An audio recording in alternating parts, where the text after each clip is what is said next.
Hello and welcome everyone. Welcome to the AESCON conference. We are starting this great event. There's already over 100 people and several more are joining. And I will pass my word to Ambassador Barbara Plinker that will officially open the conference and welcome the great speakers. Thank you very much. Good morning, good afternoon, according to where you are. Welcome, Ambassador Barbara Pinkert. The stage is yours. Thank you, Matteo.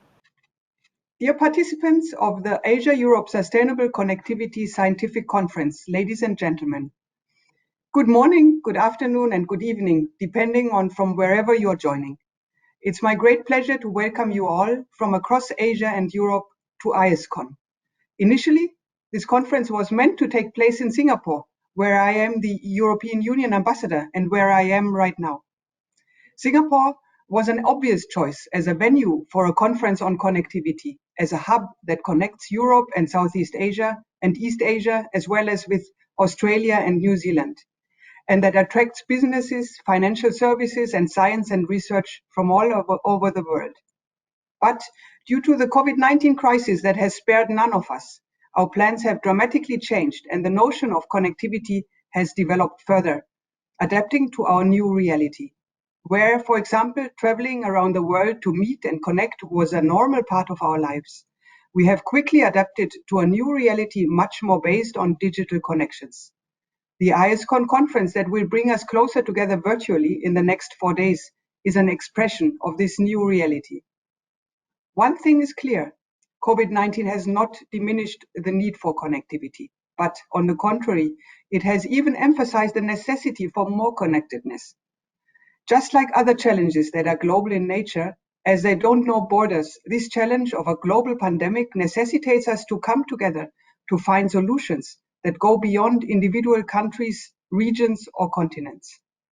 Another such example is climate change, which needs our urgent action to come together to share best practices, develop innovative new solutions to preserve our resources and protect our planet for future generations. No country will be able to achieve this alone, and connectivity gets a greater, even existential meaning. The purpose of this conference is to give space for scientists and researchers in Asia and Europe to enter into an in-depth discussion about the many aspects of connectivity, to network and to exchange. Before these scientific discussions kick off, I would like to recall how this initiative started around 3 years ago in the ASEM context. ASEM, the Asia-Europe meeting, is an informal process bringing together 30 European countries and 21 countries in Asia and into Oceania, as well as the ASEAN Secretariat and the EU. 53 partners in total.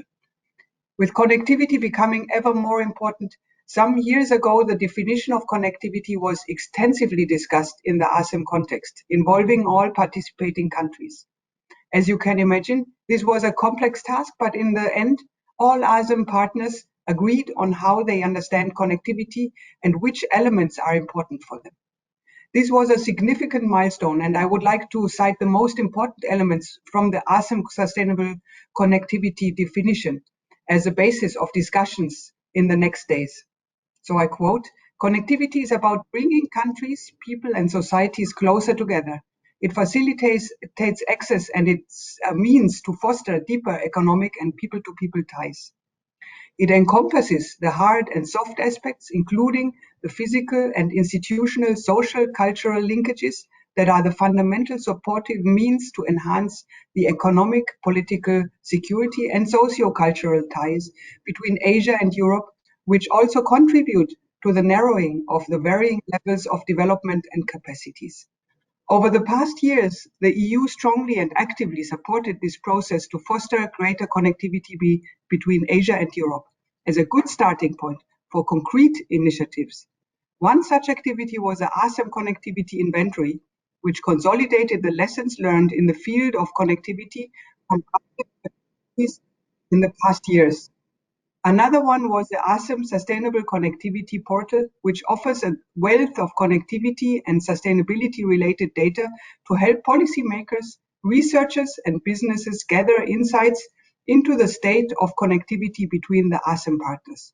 Based on valuable lessons learned through these initiatives, it became clear that there is a great opportunity to continue and expand this project. This conference, and particularly your input, will serve exactly this purpose. It will help to determine how we can together visualize the complexities of connectivity into a user-friendly online tool based on scientific data. Your perspectives will no doubt enrich the overall discussion on connectivity and will bring our understanding of this complex topic closer together. The conference has gained even further relevance in these challenging times, as sustainable connectivity can help us to build back better for green and sustainable recovery. These coming 4 days offer a unique opportunity for discussion, dialogue, and sharing of, and I look forward to listening to your views. Once again, a warm welcome, and I wish you all an exciting conference ahead. It's my pleasure now to hand the floor to four distinguished who represent the four partner organizations, the AESCON. First speaker is Mr. Stefan Toru, who is the Director General of the Joint Research Center of the European Commission. I'd like to now hand the floor to you, Mr. Toru. Thank you.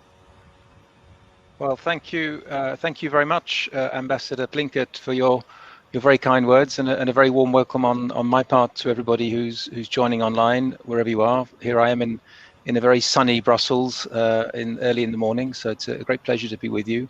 And I'm very happy that we found a way to enable this conference to go ahead in spite of the difficulties that we are all confronting. We are certainly confronted these days with a number of very serious challenges all at the same time, because we're battling with the ongoing COVID-19 pandemic, but we also need to step up our efforts to deal with climate change, to meet the Sustainable Development Goals, to meet the different technological challenges that are having a very serious impact on the lives of many and changing the way that we work. And on top of this, we also face important economic and social challenges. And science clearly has a role to play in helping us to meet these challenges.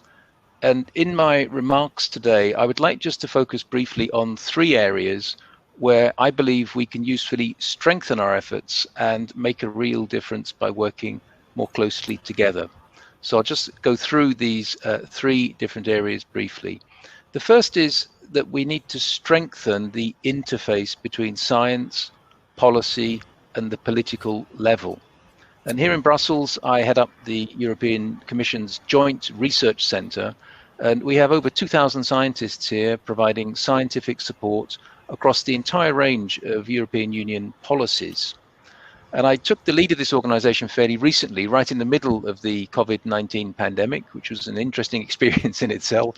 And I've immediately witnessed how policymakers look to scientists to provide the information they need to make the right policy choices. And so in my first few months in this position, we've been working very hard to ensure that we have a deep and a robust and an ongoing connection with policymakers, because it's my strong conviction that a lot can be gained, and indeed it's essential that we strengthen this connection and this mutual understanding if we're to make and deliver effective public policy. Because on the one hand, scientists need to understand. They need to understand real policy needs and accept that it won't necessarily be scientific evidence alone that can determine political choices. And on the other hand, policymakers need to be more specific in what they want scientists to provide, and to understand that science doesn't necessarily bend in the light of policy preferences, and that sometimes this balance needs to be found. And so in this context, I'm very happy that the organizers of this conference have been able to bring together people from all of these different worlds, and it provides an excellent opportunity for scientists, for policymakers, for the diplomatic community to explore together ways to maximize the contribution of science. The second point I want to make is that we need to strengthen our scientific efforts. because what we see is a wide range of different things coming at us, whether it's artificial intelligence, whether it's supercomputing, whether it's new ways of digital cooperation.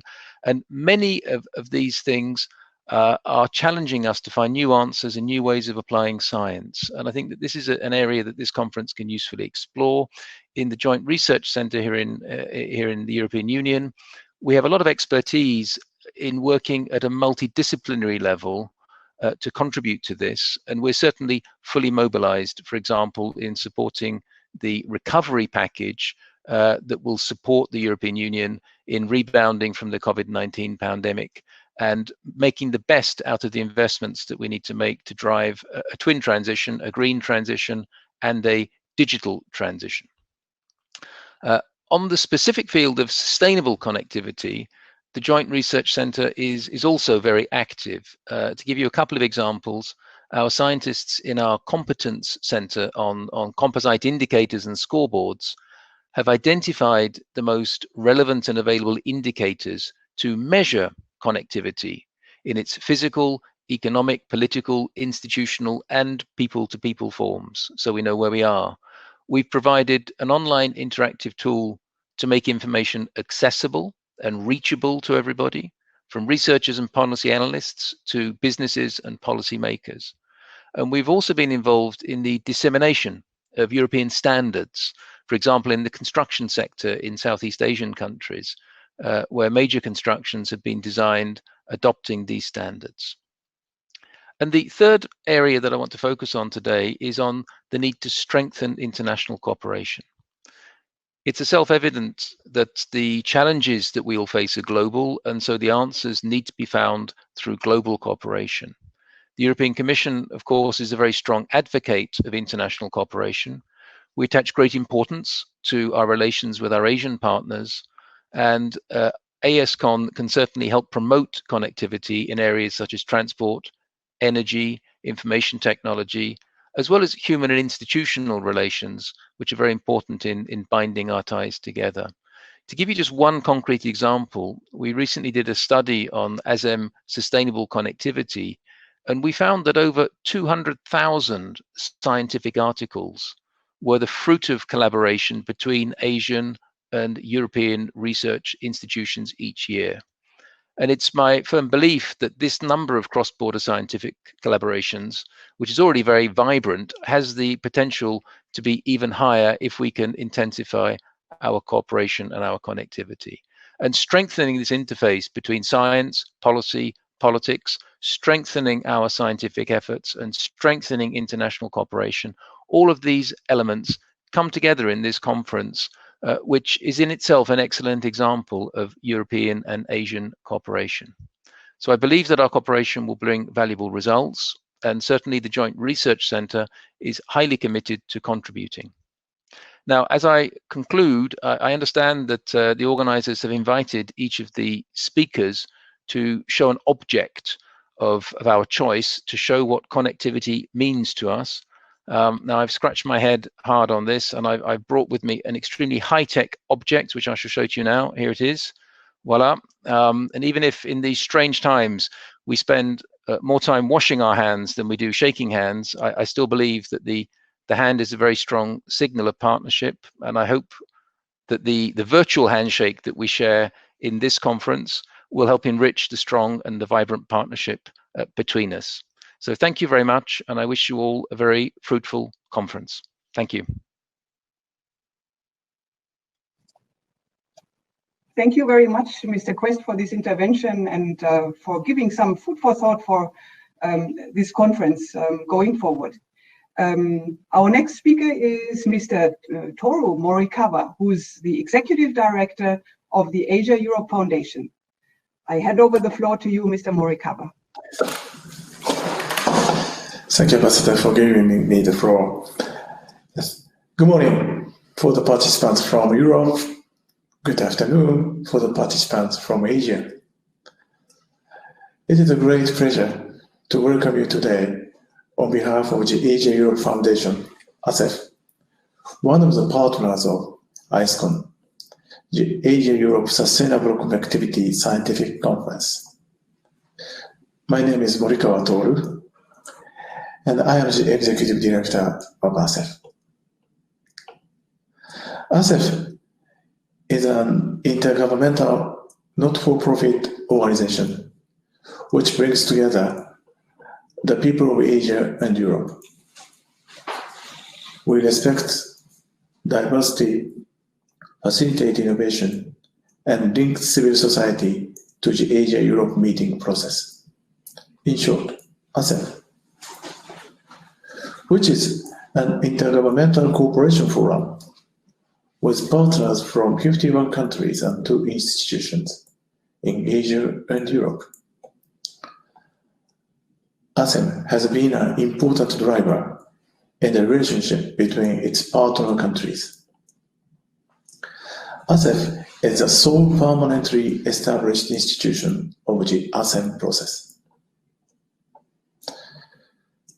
Distinguished participants, as sustainable connectivity has become the focus of cooperation in the ASEAN process, AESCON is organized to bring together researchers and policy analysts from Asia and Europe.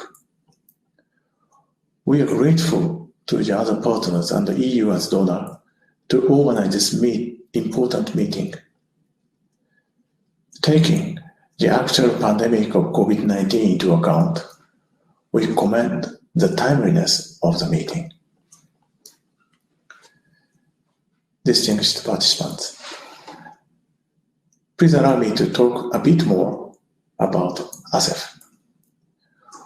For more than 2 decades, ASEF has been enhancing dialogues, enabling exchanges of ideas, and encouraging collaborations, providing human connection through our projects and activities in 7 thematic areas: culture, education, governance, economy, sustainable development, public health, and media. I wish you consider ASEF as a possible partner of your future work to promote the big idea of sustainable connectivity. Distinguished participants, the growing links between Asia and Europe are already among the most important inter-regional relationships in the world.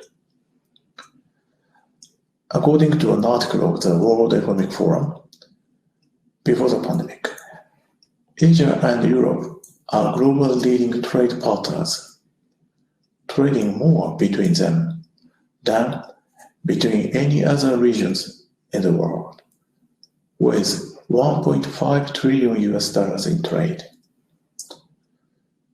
Both continents also bring people and societies together, with millions of people having migrated between the 2 regions. With this in mind, we pose a number of questions. How to draw more benefit from the huge potential of the exchange between the 2 regions, to the people in the 2 regions and beyond? How to enhance the connectivity between the 2 regions in a more sustainable way? What are the gaps to be addressed? How can we cope with or avoid its negative impact? And now, how to overcome the challenges caused by the COVID-19 pandemic?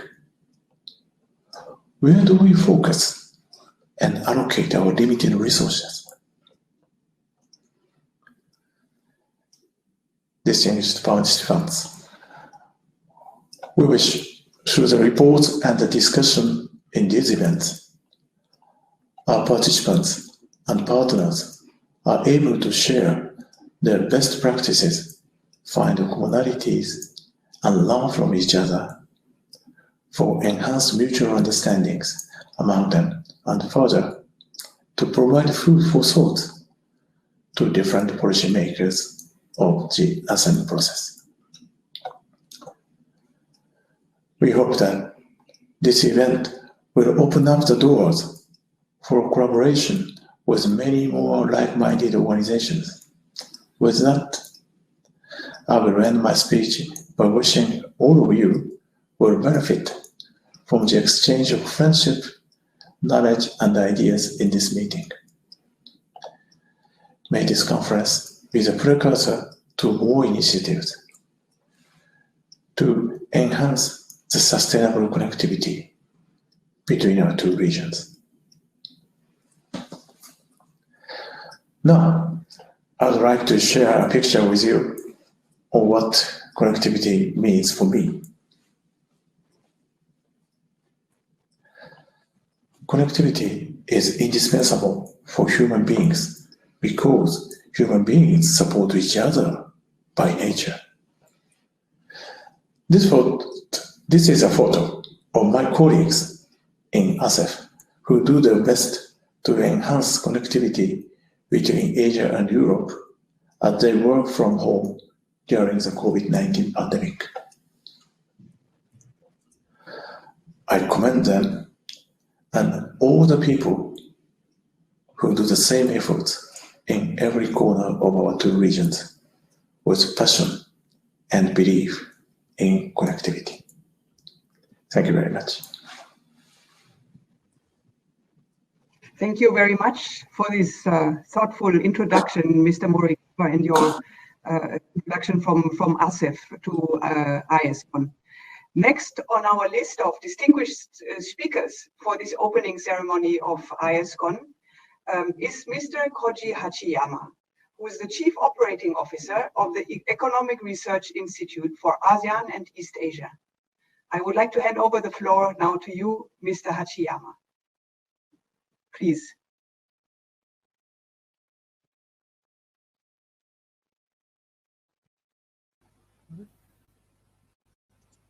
Yes. Good morning and good afternoon, Excellency, ladies and gentlemen. I'm Koji Hachiyama, CEO of AEDIA. It gives me immense pleasure to welcome all of you to this high-powered and academically rich Asia-Europe Scientific Conference on very important subject of Asia-Europe connectivity. After months of uncertainty, we are gathered in a virtual setup meeting under the shadow of COVID-19 pandemic, which has disrupted normal life, business, and connectivity in Asia and other parts of the world.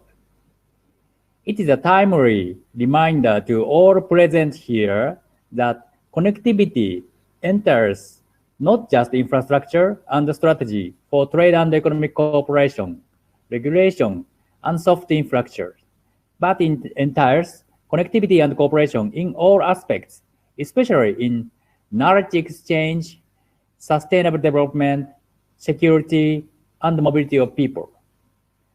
Most of all, if Asia-Europe region must be future-ready to meet the challenge of digital transformation and fourth industrial revolution. Digital connectivity with safe, secure, and reliable data free flow is absolutely essential. Then we can realize completed digitalized society. In 2020, Asia and Europe can cooperate to build the hard and soft infrastructure and develop international norms and standards of digital connectivity in Asia and Europe region, which can also be applicable to other parts of the world. Asia and Europe represent sizable part of the global community. Since its inception in 1996, the Asia-Europe meeting, or ASEM, has played a key role as a forum for dialogue and cooperation in connecting Asia and Europe.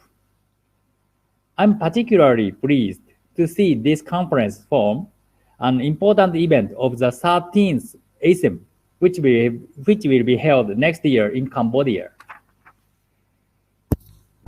AEDIA is particularly proud to be associated with Asia-Europe connectivity and the ASEM mechanism. AEDIA was a forerunner of connectivity-related studies in the ASEAN regions. It developed the concept of holistic connectivity which takes into account the physical, institutional, and people's aspects of connectivity in a community or region.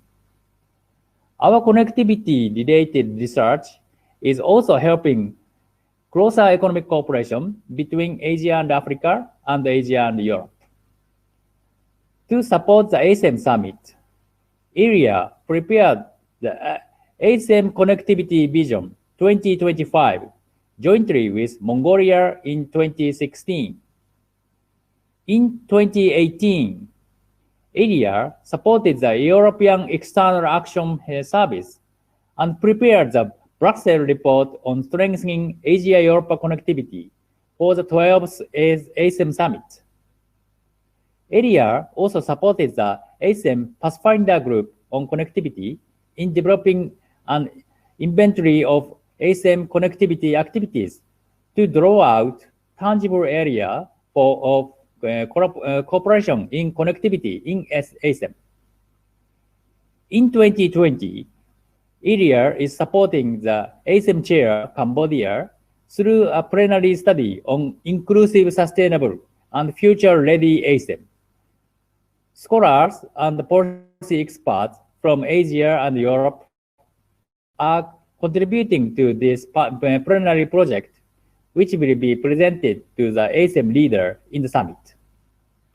Ladies and gentlemen, I'm sure that our efforts will continue to bring the people of Asia and Europe closer together and to integrate the two regions as deeply as possible.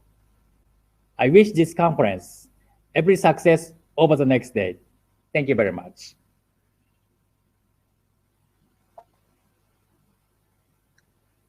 Thank you very much for your intervention, Mr. Hachiyama. I would now, to conclude, like to invite Mrs. Miao Lu, who is the co-founder and vice president of the Center for China and Globalization, to give her remarks. The floor is now yours, Mrs. Miao.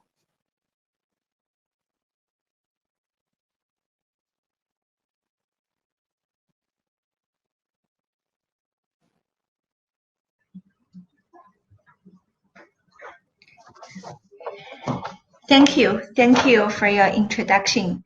It's my great honor to speak at the Asia-Europe Sustainable Connectivity Scientific Conference. It's an innovative idea to measure and value the connections between Europe and China with the Sustainable Development Goals, the SDGs. I much appreciate and admire this research dimension, and it is worth of learning by other institutions and scholars as well. Last week, actually, the leaders of China, Germany, and EU successfully held their first ever meeting via video conference, the virtual summit. It heralds an exciting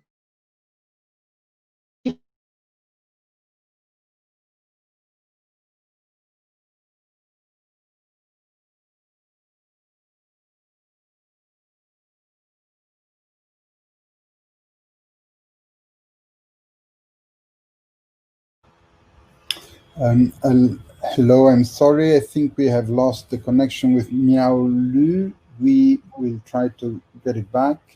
Sorry, okay. Can you hear me? Yes, now it's working again. I'm sorry about this. It's not stable. For Europe, currently China is the EU's second largest trading partner behind the United States.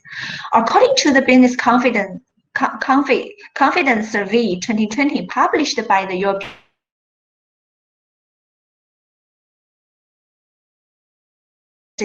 China is still among their top 3 investment destinations, and 19% of European business in China are willing to stay. China highly values the relations with the EU and the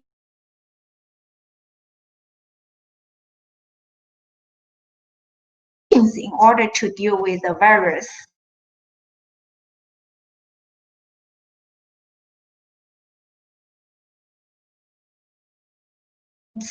climate changes.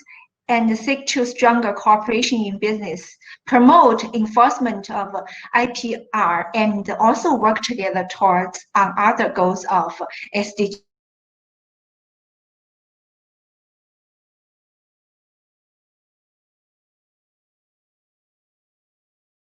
It's likely that will no longer be the top choice for Chinese students seeking for an overseas education. Alternatively, it is estimated that European countries may replace US in the future in the overseas education destinies. All in all, these circumstances show that existing and necessary connectivity and cooperation between Asia and Europe. We are living in the integrated world, and it is less possible to overcome the challenges without cooperation between EU and China and Asia. In particular, with the absence of Trump administration in the multilateral institution, China would like to be the major actor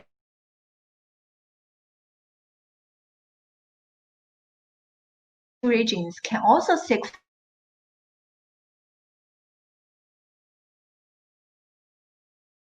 my organization, Center for China and Globalization, CCG, as a leading non-government think tank in China, is focused on global movement of people, international education, globalization, regional connectivity, and global governance. CCG is the only official Chinese partner of Munich Security Conference and the Paris Peace Forum, and has hosted several activities and events during these two significant events. In August, CCG has jointly released the Chinese language version of the World Migration Report 2020 with the International Organization of Migration. We are eager to play more roles in the EU and China joint research events of people-to-people exchanges, education, trade, IP, climate change, and so on. I would like to share a good news is that CCG and the other think tanks in China with the European Policy Center already selected by the European Commission for supporting the under the program EU and China think tank exchanges proposal. We would like to look forward to organizing more meaningful exchanges and activities between two sides in the coming future. I believe this conference will be the productive one with exchanges of researchers and policy analysts from various countries, and it will definitely deepen the understanding and promote the connectivity between the two continents. It will be a great chance if we could host this event in China, and CCG is keen to co-organize it if possible. Finally, wish a great success of the Asia-Europe Sustainable Connectivity Scientific Conference in advance. So there's a picture on the screen that I provide to describe what is the connectivity for us. Actually, this is the front page of CCG's annual report for last year. We believe what is the connectivity? CCG and this conference we are in about Asia-Europe links through data and research is the players between two continents, and we would like to bridge different brains of different group people and bridge the two sides, make mutual understanding. And this is my view for connectivity, especially for the Asia and the Europe connectivity. Thank you very much for having me.